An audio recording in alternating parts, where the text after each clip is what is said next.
Hello, guys. How you doing? Hope everybody's doing great. Welcome to this Open Door special. I'm super excited. It's been a while since we had like a panel conversation like this. So I'm really excited to welcome you guys to this conversation today. The topic that we're going to be talking about is going to be survival mode. It's a topic that I thought would be very interesting to talk about based on some personal experiences that I've had the past few weeks. And I thought, let me just bring the bros in so that we could talk about this in a bit more detail. So we'll just go around quickly, and if everybody can just say who they are, just introduce themselves, and then we'll get started. Going to be me first. Yes, let's go. Yeah. So I'm Donald, but everyone calls me Deej. I've known Jan for 6 months now. I've been on a few of these. I'm normally the one that's training in the background while everyone's trying to talk. So not ideal, may I add, but no. it's okay. I didn't realize these recordings were a podcast. You didn't tell me. I just thought we were having a chat. Right. Okay. Well, lovely to meet you, Deej, and we're happy to have you here. So, okay, fine. Since nobody else is jumping in, Jolly. Yeah, my name is Jolly. I think I met Jan through my Instagram account called Barakanami Talk. I haven't really been active on it much at the moment, but yeah, I think that's where I met Jan, and I've been on here, I don't know how many months or a year or something like this, but yeah, always enjoy the conversations. Yeah. Excellent. So everybody's going to say how long they've known me. That's good. You don't have to. Yeah, he's counting. Okay. And last but not least, our fashionable divas. Evening, everyone. My name is Riz, and yes, let's stick with the theme. So I think I've known Jan, I think probably about the same as what you mentioned, Deej, about 6 months, I would say now. I think I might have to go back to my first message to see when he pestered me. Yes, and since then, obviously, I've did quite a few the Zoom calls with you gents, and Jan also helped me out a while ago. Did a podcast with myself on my social media account, which we absolutely loved. And yeah, evening to you, everyone. I love your man cave, by the way, like all the Marvel stuff that's in the background. It's really cool. Yeah. Well, but we're going to open the fact that there's like a bedside cabinet, which I started doing at 8 o'clock yesterday, and it's nearly 8 o'clock today, and it's still not complete. Let's just ignore that. Yeah. And yeah, if you wanted to, I could do the funky lights as well, but let's just leave that aside. All right now. Yes. Do they turn to red as well? They turn to whatever you want. All right, yes, because red is my color. Yes, baby. But I don't want to take the limelight away from your shirt, so let's leave that away. Excellent. Well, so let's get into the topic. So survival mode. So like I said, this is something that I thought about because I had a aha moment recently when I actually discovered that PTSD was an extended form of survival mode. I didn't know that. I don't know if you guys did. I've never heard it called that before. Well, I've never heard it explained that way before. Yeah. So I did a bit of research and I found that out. And so, I wanted to get like a little bit of a broader view on that. So, so what does survival mode kind of mean to you guys? What did it usually mean? What did it mean to you? And did it have a positive undertone or a negative undertone?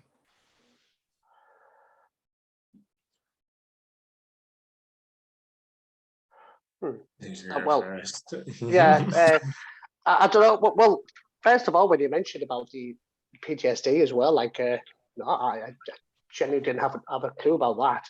So that's quite interesting to hear that. I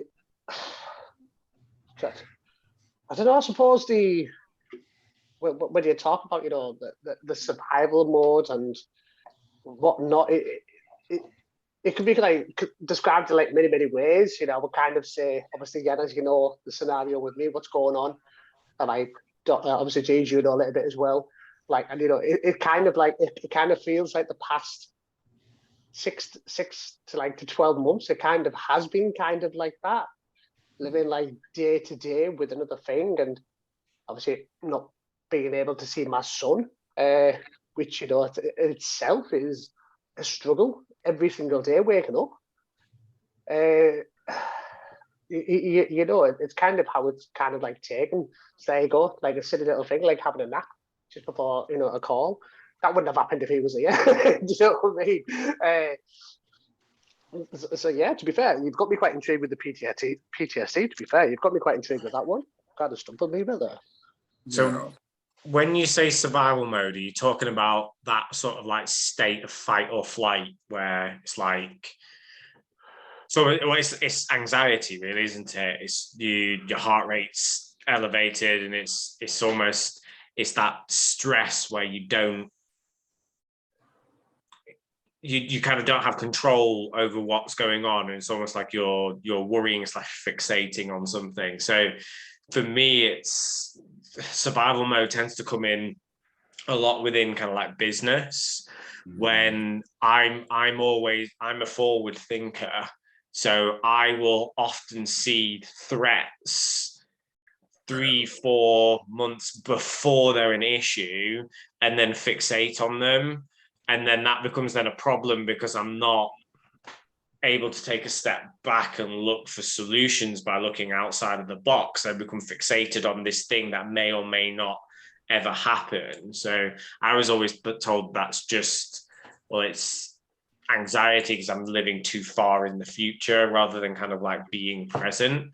That's something that I've really struggled with, and I still do. Like I'm better at managing it now, but every now and again I can get into those sort of almost like a downward spiral with that, and it's very hard once you're right on the edge of that and about to kind of like fall in to kind of like bring yourself out of it, because it's so ingrained into us as animals, as in this fight or flight, but there's no like immediate danger to life anymore, but that system is still very, very strong. Right. It's quite interesting as you mentioned that, I think that's kind of the common understanding. A lot of the time when we say survival mode, people kind of think of it in the time, like, in the moment, but from my experience, and what actually gave me the aha moment was that when I read up and I found out about, the PTSD aspect, and the fact that survival mode is kind of like the short-term version, like you mentioned, but then if unchecked, it can last for months. It can last for years even. And that's when it becomes like a post-traumatic stress syndrome. And I think that's kind of what Riz was alluding to, when he was sharing about the situation, the fact that, it's become a daily kind of thing, that's kind of within, and, that's when it comes into it, short term to long term. Jolly, do you have any thoughts on that side? Yeah. I mean, what was the question? Like, what is survival? What do we understand about survival mode? Yeah, what do you think? Well, for me, it's like quite a vague, not vague, but like, I just think we're constantly surviving because we're living under, I don't know, trends or systems that aren't entirely made up from us. So like, and this falls into race, gender, religion, sexuality. So you're kind of surviving all of that because there's always this, I don't know, like, I don't know how to call it, but like a norm out there. And no one's really normal, if that makes sense. No one's fitting the idea of what norm is. And whether that's financially, what family should look like, what marriage should look like. So I think when you're trying to make your thing your own, but then you've got this idea of what normal is, I feel like that's constantly a challenge in life. So for me, surviving is maybe when you're not at peace or accepted within yourself in terms of what you want or you want to achieve. So I feel like it's a daily recurring situation, surviving. And I think there's that saying that most people are surviving and not living. Yeah. So, yeah, that's just, I think that's a lot of us really. And I think we try to do the best to live or to fit in, thinking, I think there's a lot of alignment to what is happiness, or like what makes us happy, or what gives us peace. And I think when we sort of have that or figure that out, I think that's when we are not surviving but living, if that's the opposite of what survival is. If that makes sense. Mm. Yeah. It does actually, yeah. That's a very different, that's kind of another added layer for me. A lot of the things that you mentioned, when you said that the system itself is kind of making us survive, it's the system that kind of causes us to survive.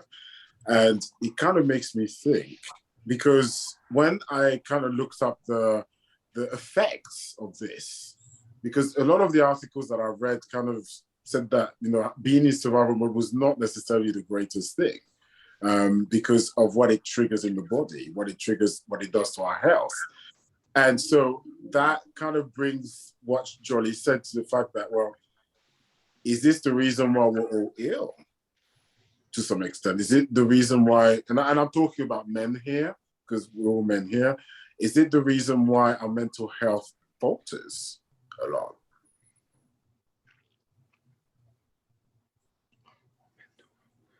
What did you say? Our mental health, what? Our mental health suffers. Because we're constantly trying to fight something. We're constantly under attack, in a sense. I think what Johnny said was kind of one thing what stood out is when he mentioned society, and I think we alluded to this before, and I think like you're correct. Like sometimes it's like a trend, isn't it? In what to kind of get into. And I think, like, an example could be, like, Deej, I'm going to use you here, like the training scenario of how somebody should look, the appearance of one person, whether they have got a dad bod or a six-pack, for example. And I think sometimes it's kind of getting in that circle, but it's also like the impact it has.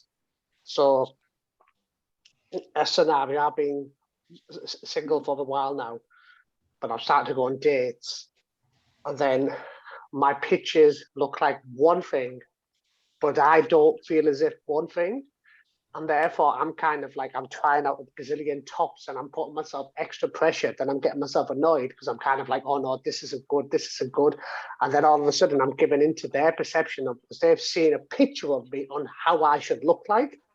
And then all of a sudden it goes back, like, the mental impact and things. And I'm in there in my head going, what am I doing? No, let's get to the gym. Let's do this. Let's do that. And then all of a sudden, like, it's a whole different scenario going into my head. It's like another, like, long and winding road, as it were. And as I said, it kind of goes back to the society and kind of like in the circles I'm in.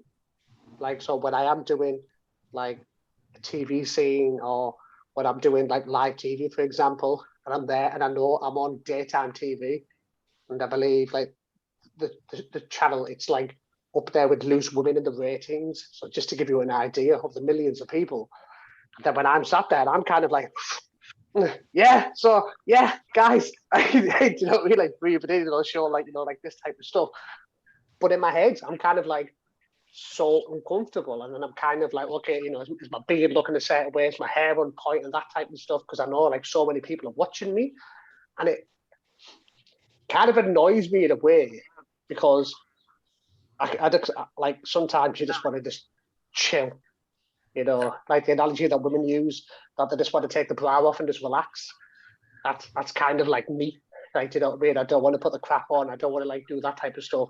I just want to just sit back and relax. And as I said, sometimes as I said, it plays quite a lot. But as I said, it goes to kind of trends.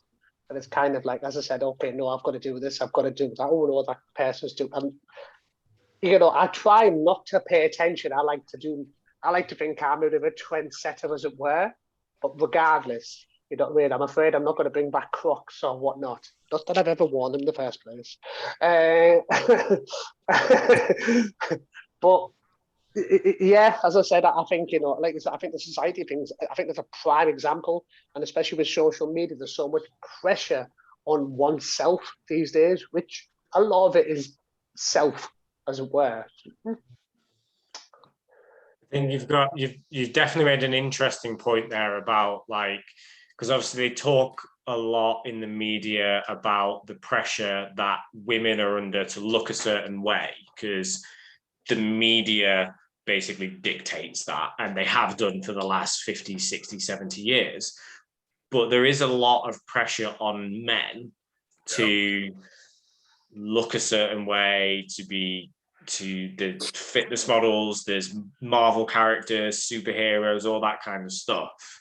And I think for me personally, kind of like why I love like bodybuilding, it's not necessarily the physique. The physique comes as a byproduct. It's more the self-mastery and more the learning to control. Like, there's two things we can 100% control in this world, and that's what we do with our bodies and the food that goes into ourselves. If you like read any like Stoic philosophy or anything like that, that's like the first thing, that in order to learn how to master oneself, you have to become a master of your physical form before you can kind of like master the mind, because it's our most basic instinct is to want to eat, is to want to find food. So with the modern day world where food is abundant, it's very, very easy to overeat and overindulge in those things that are such kind of like a basic instinct. So learning to manage those impulses and those urges is one of the first steps in order to become like self-mastery sort of thing. So that's one of the things that I teach. It's not the end product, it's the journey. That's the bit that's the important part. It's the person you become as you're moving towards those goals. Yes, it's good to set the goals, but that's not the end point, because what happens is you get to that goal and then it's like, what now? Like, that's why people set these goals of, I want to lose a stone, I want to get to this shape, and they get there and they turns out they're just as unhappy, but now they're hungry as well. Whereas when they are going along that journey and learning that actually the journey of self-improvement, of self-mastery in terms of getting better, that's a more important thing to chase after, because although it's never achievable to be perfect, it's through that pursuit of it that you kind of learn more about yourself, if that makes sense. Yeah.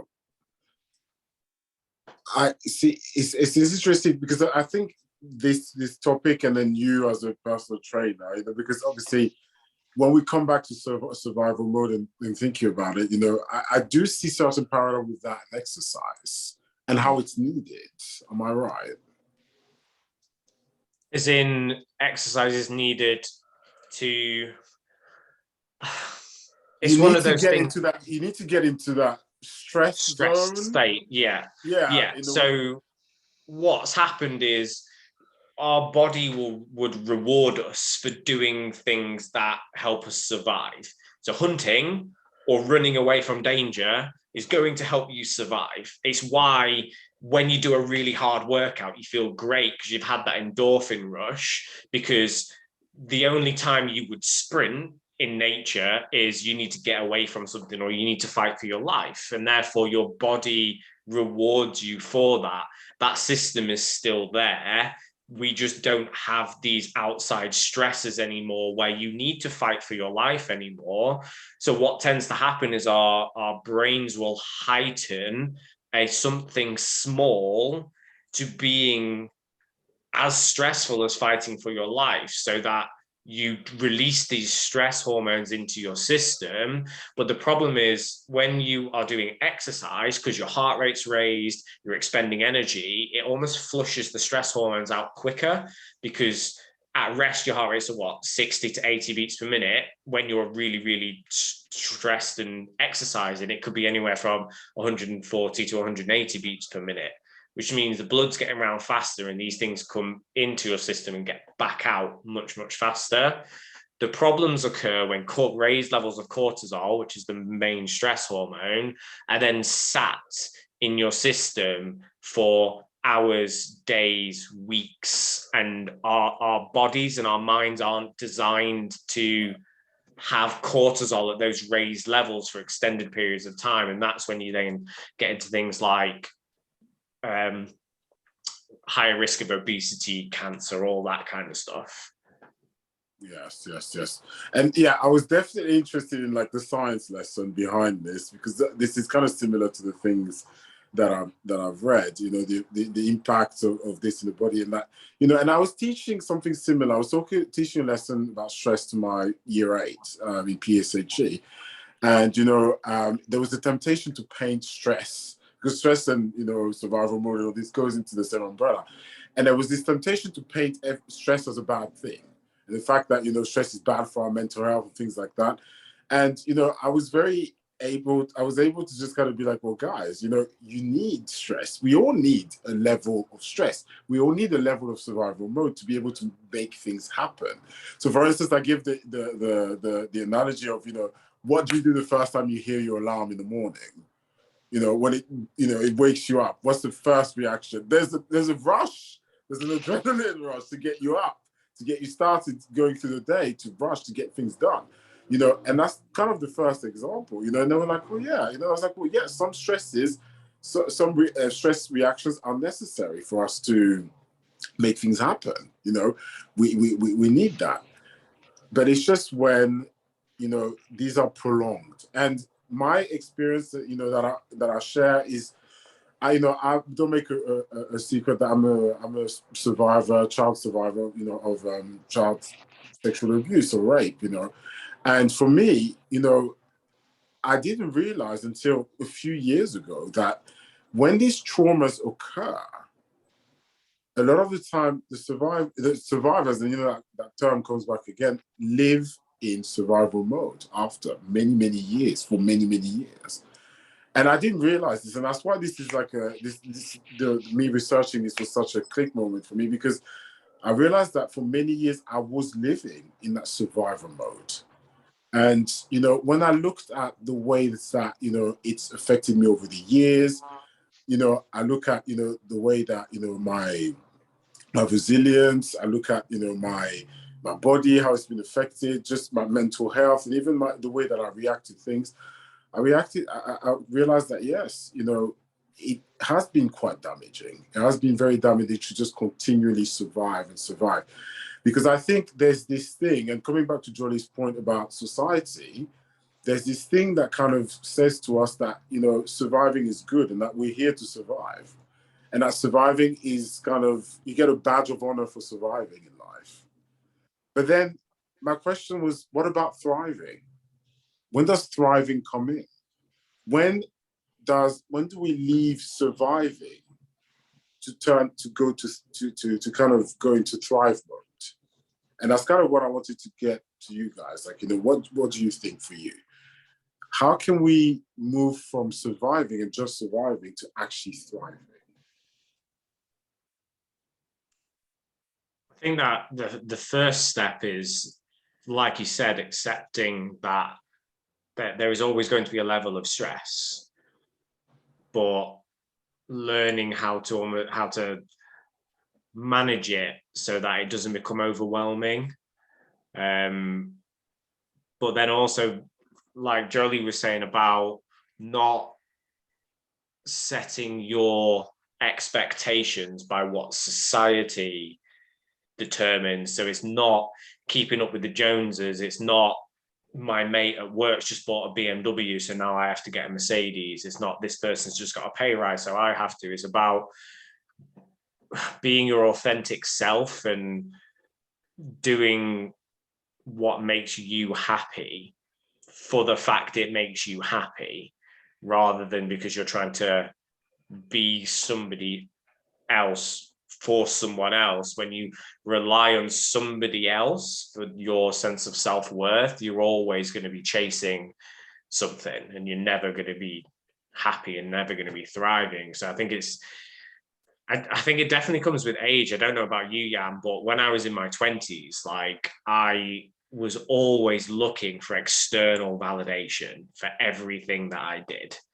Whereas as I've got older, as I've now got a family, as I've got other things in life that are now more important than what some random on the internet or what one of my mates like thinks of me, I'm now at that point in life where if somebody doesn't like me, it's like, that's fine. That's their problem. It's not mine. Like, just you stay over there and I'll stay over here, and I'll try to stay out of your way, but just don't go out of your way to mess with me, or else I'll and it might not end well. But yes, I try that's why to, you're my boy. That's yeah. yes, that's exactly where I'm at with this. Let's go. Yes. Pacifist until you need to be. Absolutely, yes. Yeah. You know, it's interesting. Like, you know, I think we're quite an interesting bunch here, because obviously I know the backstory for all of you, and I think that we do have this thing in common where we just don't give a shit. You know, I mean, I know Johnny is like, if don't give a shit was a person in the dictionary, for instance, I mean, you need to get to know Johnny to get this. Like, he just, yeah, is such a force of nature, and I love him for that. And, you know, Donald, same thing. Like, you know, you're just doing your thing. Riz, you're just kind of like, yeah, whatever, just take me as I am, and that's what it is. And, you know, as you know, I'm just very similar. So I think we're all living in that authentic space, you know, when it comes to kind of who we are and being true to who we are. And so I think there's definitely something that we can teach a lot of other men out there when it comes to viewing this. Because my other interesting thing that I thought when you were talking was, you know, but who are we in survival mode for or against? Is it ourselves or is it other people? Is it a pressure that we put on ourselves, or is it the world that puts it on ourselves? Or is it a combination of both? Yeah, I was going to say a combination of both, probably. Yeah. And then that really depends on who you are. Like, not who you are, but like how well you know yourself, Yeah. know your what you need, to then know whether or not to give a shit about other people. And I think pertaining to the last question about thriving, I think for this conversation, I wanted to include this idea of coping. Like, just, I don't believe that, I don't know. I think I've never met anyone that actually thrived. I think people are successful, but yet they come also with a lot of baggage or different coping mechanisms, whether that's addictions, I don't know, like to food, pornography, sex, drugs, alcohol, rock and roll, diet, you know, titles. Like, these are all coping mechanisms which enable us to survive. Saying about like long distance runners, the majority of them have anxiety, so that's why they're kind of like always just running away, you know, like that's their means of survival. And one could argue then that is also a coping mechanism, but that's also quite successful, I guess, in some aspect. I also have like a situation going on in my life, nothing to do with me, but with somebody that I know that has suffered from porn addiction, but now has like turned to religion, and now is actually being very radical with their religion, and just like enforcing it on people.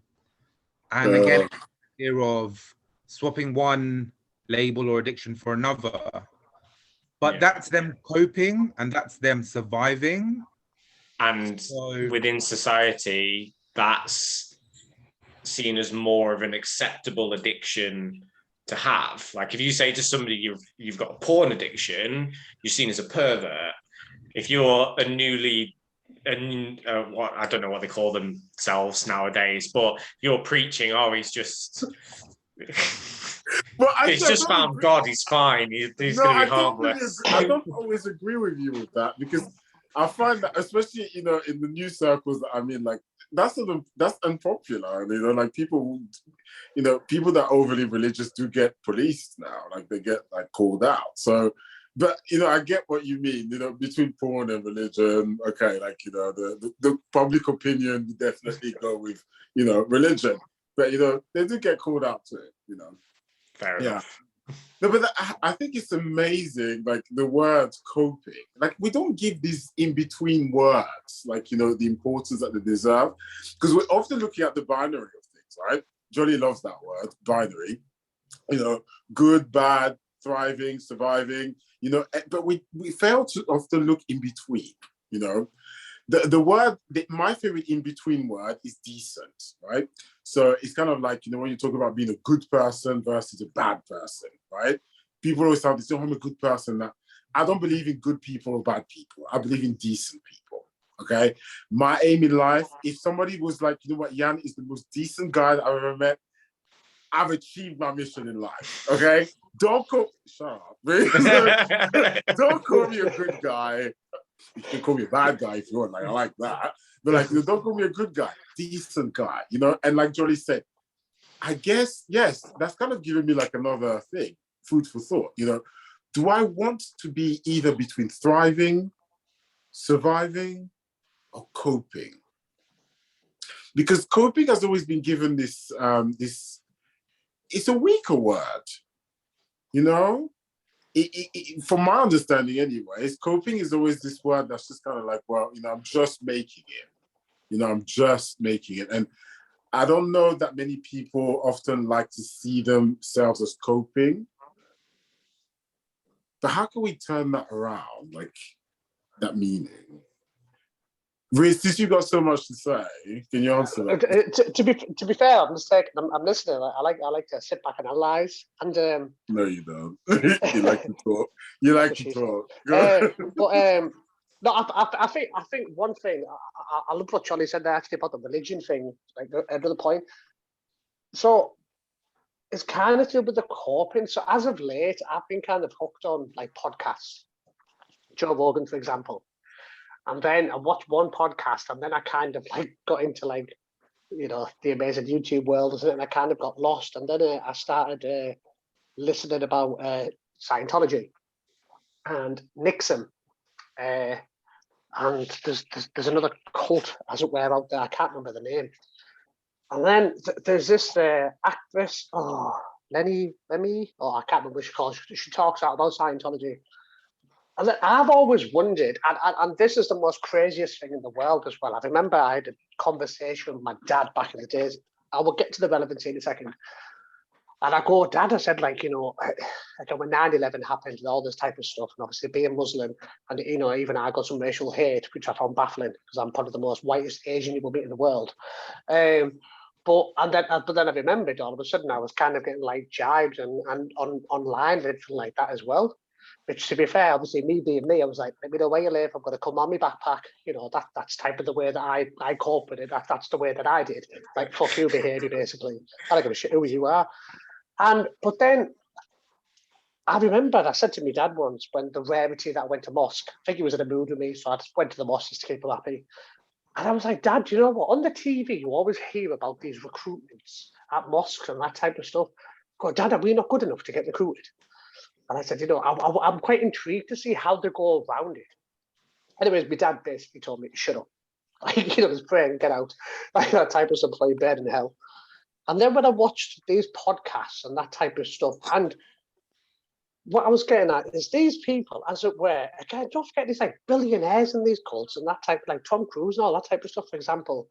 And then when I was watching this lady, I'll have to send you the links to watch. She's a successful Hollywood, person, that type of stuff, and she gets asked why, why are you in this, and again, these are some huge people, and she was like, because I had nothing else. I had nothing else. And that right there actually kind of got me thinking, when you are kind of down on your knee, and I will be the first person to admit this, when I know when things haven't kind of gone my way and that type of stuff, I actually, a while ago, I actually bought like the English Quran because I wanted to read it in English and not Arabic, as I've always learned when I was a kid. And, you know, now and again, you know, I will do like my prayers. And again, by all means, I'm not religious, but it was kind of like I had nothing else. So I was like, why not? And again, different mechanisms in my head, affirmations or whatnot. And then when I listen to these people about religion, and going back to, I can't remember who was, he said about preaching. And I suppose at the time when we talk about, again, going corporate and with the preaching, that preacher, for example, is saying the exact things that you want to hear. They're saying the exact things what you want to hear when you went down on life, when this has happened, when that's happened. Then all of a sudden you start to connect in certain ways that you would never ever think. And then before you know it, as I said, the whole Scientology thing, Jesus Christ, like that just, I was literally for about 2 months, I've just been watching every single thing there is about it. Being of the way, like, it obviously baffles me. The fact that it's one of the biggest organizations in the world, $1 billion, it's ridiculous. But the thing is, they all have common that this Elwood Hubbard, as it were, the boss, the dude, the main head, he's appealed to millions of masses. He's appealed in a certain way. Suppose it's Jesus, the same as Muhammad and that type of stuff. But I suppose when you are in your hour of need, as the old saying goes, you don't have anything else. But then all of a sudden someone says something in a way, you kind of get teased and you want to hear more. And then you kind of get roped in. And then before you know it, you're in, because it's the relatability factor. So, as I said, the whole religion trend, as I said, again, I need to kind of stop because I'm going to end up joining a cult or something, like just for the crack, just to see what it's like. I'll probably go in and cause civil unrest on myself, but yeah. But as I said, is it what's it called, praying in the week? Well, kind of no, because Tom Cruise is the biggest person. I do not mean the people who, there's an interview that he did many, many years ago, and it's actually true colours come out. Like it was an Australian interview, and somebody mentions it and that type of stuff, and his reactions going from the demeanour that we know, even lately in Cannes Festival, where Tom Cruise is Tom Cruise, he's an absolute legend, he's the most coolest guy in the world. But then when you actually watch people behind the scenes who have come out of Scientology to talk about him, and you're like, damn. And it kind of goes back again, like how the society factor of, I put my hands up to this on my social media, my stories and certain things. I think I mentioned this before. I only put out there what I want people to see. What I want them to see. My shit, I share with my close friends. Nobody else knows about it. So I think the religion thing, as I said, I think, people pray to the week and that type of stuff. I think that there straight away has intrigued me. Because again, you're talking to the most ultra reserved person in the world. Yes, Muslim by name, but I would kind of say I'm more of an atheist, as it were. Don't let mum and dad hear that. And I turned to religion when I needed massively, hugely. And every time I go to court to fight for my son or whatnot, I will sit there and I will recite prayers. And it's kind of like, my mum's even looking at me as in, is he doing what I'm thinking he's doing? And she just kind of let me do it. And even when I have this conversation with my close friends, they're like, never ever thought I would ever hear them words come out your mouth, Riz. It needs must. It needs must. Yeah. And this, I think it's normal. I think it's totally normal. Everybody needs to have a coping mechanism, something that they go into. I mean, I'm a Christian, that's another story. I'm a naughty Christian. That's how I describe myself. But I'm very, you know, I'm a believer and things like that. And yeah, you know, I mean, my faith is part of my life, but yes, when things get into that space, yeah, of course, I go back to things. I do, and I think it's normal. It's normal to have that. But to your point about joining a cult, I mean, you know, Open Door's been accused of being a cult by some people that have left. So, and I'm not shading y'all, but yes, you did say that. So, you know, you are basically in a cult, so it's all right. This is what it's like. Big on the orgies. Don't